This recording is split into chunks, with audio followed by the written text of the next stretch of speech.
Hello guys, Assalamualaikum. Myself Travis and my welcome to another new vlog video. এটা হচ্ছে যে আমার bike নিয়ে আইডি। তো বেশি কথা না বলি, শুরু করি। তো আসলে আমি মানে এই সপ্তাহখানেক আগে একটু গ্রামের বাড়িতে গেছিলাম।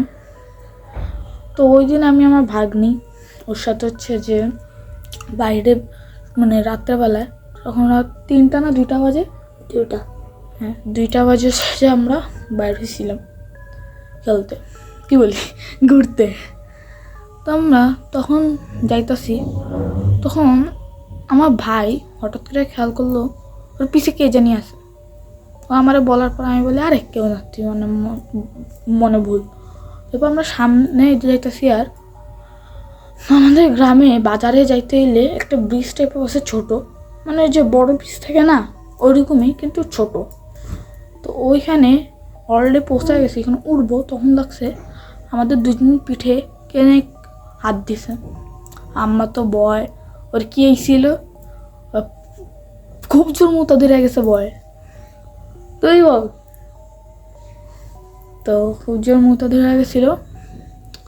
তখন আমরা যাইতাছি, ও হ্যাঁ, যখন ওর ওই যে হাত রাখছে না তখন আমরা বডি মানে আমাদের উপরে একটা কি গাছ জানি ছিল, বট গাছ। আরে না, তেঁতুল গাছ না,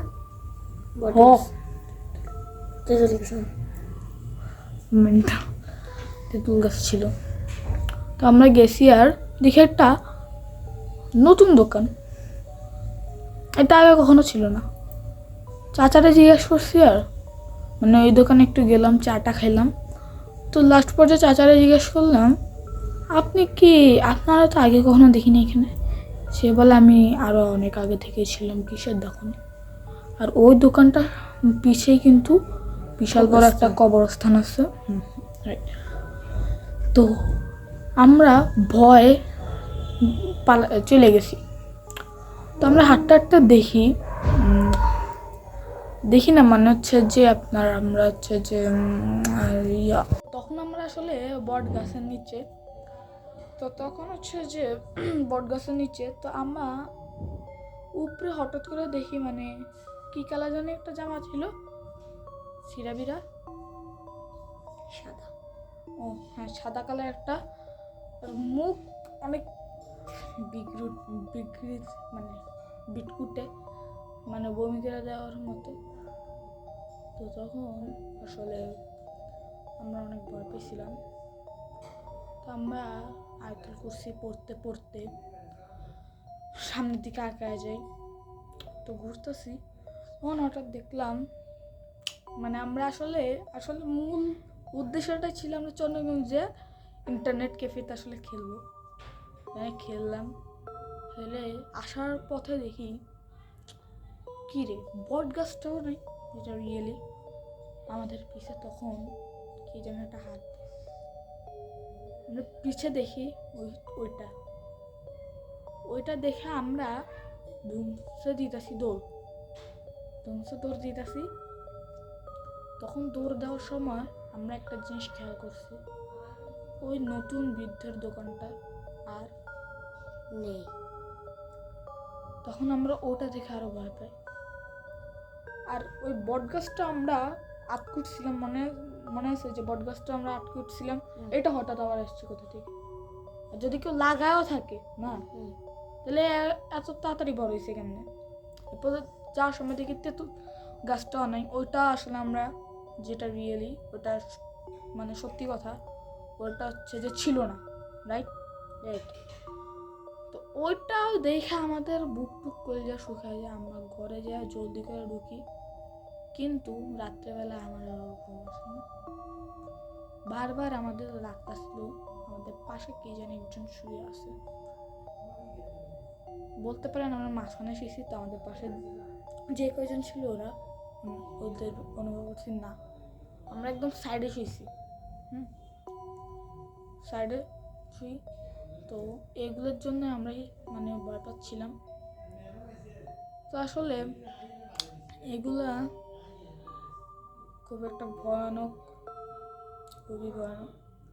এরপরের দিন আমরা এইসব আমাদের পরিবারকে জানালে তারা তেমন গুরুত্ব দেয় না। তো আমরা গ্রামে আমাদের বাড়ির পিছে একটা বাঁশের মানে পাশে অনেক বাঁশ। তখন ওই দিন আমাদের ফুটবল একটা ফাইনাল ম্যাচ ছিল। তো ভালোই খেলতেছিলাম আমরা, আমার ভাগ্নে ছিল গোলকিপার।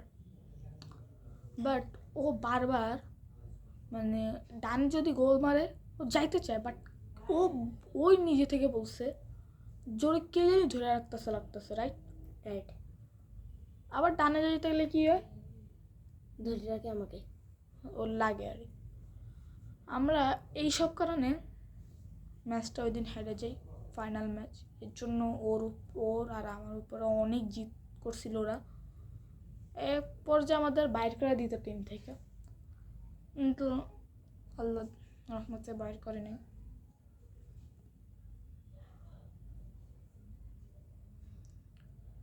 তো এরপরে সন্ধ্যার দিকে আমরা আবারও একটু বাইর হই ঘুরতে ঘুরতে।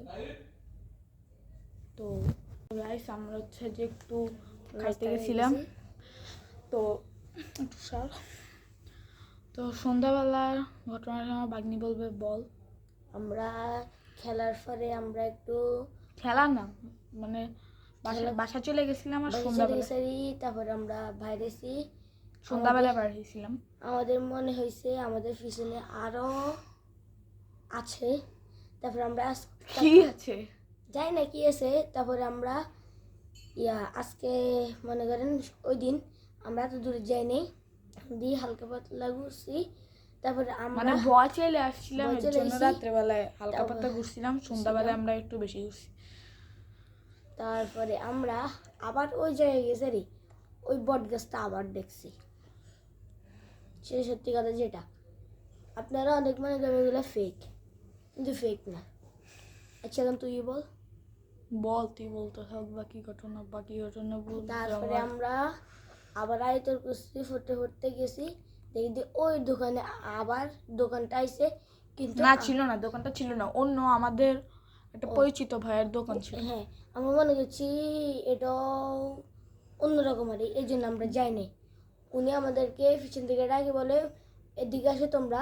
না, আমাদের ডাক দিছে তাই এদিকে আয়। আমাদের একটা চাচা ভয়ে আমরা আর আসি নাই, আমরা চলে গেছি। তারপরে আমরা রাতে এবার আমরা যে যখন আসছিলাম না বাসায়, তখন আমাদের সে যে জিজ্ঞাসা করছি তো ডাক দিছে, আর আমরা শুনি নাই কেন। তো দে বাকি বলতে থাক পরে। তারপরে আমরা ওই রাতে আর কিছু হয় নাই। সকালেও আমরা কটার দিকে মানে আপনার 4-5 দিন ধরে আপনার কেন জানি আমাদের এত ভূতের ঘটনা ঘটতেছিল। এই জন্য তো আমাদের আমাদের লাস্ট ডে ছিল আমরা ঢাকা চলে যাব, এই জন্য। না মানে ঢাকায় আসলে আমরা থাকি, ওরা ঢাকায় থাকে না, তো ওরা গ্রামে থাকে। মানে আমরা ঢাকায় চলে আসবো, কিন্তু হঠাৎ আমাদের মানে গাড়ি মিস হয়ে গেছিলো, তো আমরা আবার চলে আসছি। তুই বল, আমার তো ভয় তার কিছু থেকে আসছে। তো আসলে তারপর আমাদের গাড়ি মিস হওয়ার পর চলে আসছিলাম। তো মাঝখান দিয়ে শুধু একদিন ভালো গেছিলো দিনটা, এরপরের দিন আবার শরীর। এরপরের দিন আসলে বাকিটা মানে এরপরের দিন দেখি পুকুরের মধ্যে কার জানি লাশ ভেসে আসে। এটা আমাদের খুবই ভয় লাগে জিনিসটা। তো ওই দিন রাত্রেবেলায় আমরা ঘুমাইছি, আর আমি আর আমার বাগনা ঘুমাইছি। আর সকালবেলায় মানে আমরা দেখি আমাদের পাশে অনেক মানুষ। কী রে, আর বেডশিটটা কেমন অনেক শক্ত শক্ত লাগতেছিল। আমরা এখন দেখি ঘুম থেকে উঠে আমরা পুকুরেরও এখানে মানে পুকুরের উপরে মানে পুকুরের যে সিঁড়ির মতো থাকে না গ্রামে, একদম উপরে সিঁড়িতে শুয়ে আছি। যখন আমি একটু শুনছিলাম, তখন ওরাই জিজ্ঞেস করেন আমার কী অবস্থা ছিল বল। আমরা ওখান থেকে এমন দৌড় দিছিলাম, দৌড় না, মানুষ তো ছিল, মানুষরা বলে ওরা এত সকাল সকাল এখানে কি করে। তুই বল আমার কি অবস্থায় ছিল তখন, আমার ভয় কি অবস্থায় ছিল তুই বল। ও কান্দে দিয়ে ধরছিল। মানে আমার বুক টুক একদম ঠান্ডা হয়ে গেছে, একদম বুক বাথরুম ধরে আমি। বাথরুম চেপে গেছে, মানে খুবই ডেঞ্জারাস অবস্থা ছিল। তো ইয়াপ, তো আসলে এইখানে আমাদের এতটুকু গল্পটা। ভালো থাকবেন সবাই, সুস্থ থাকবেন। আমাদের এই গল্পটি পাঠিয়েছেন শরীফুল ভাই। শরীফুল ভাই। তো তিনি তাকে খুবই ধন্যবাদ যে আমাদেরকে এটি পাঠিয়েছে এবং আমাদের একটি নতুন ভিডিও তৈরি করতে তিনি সাহায্য করেছেন। শরীফুল ভাইকে অত্যন্তভাবে ধন্যবাদ। তো ভালো থাকবেন, সুস্থ থাকবেন। আসসালামু আলাইকুম।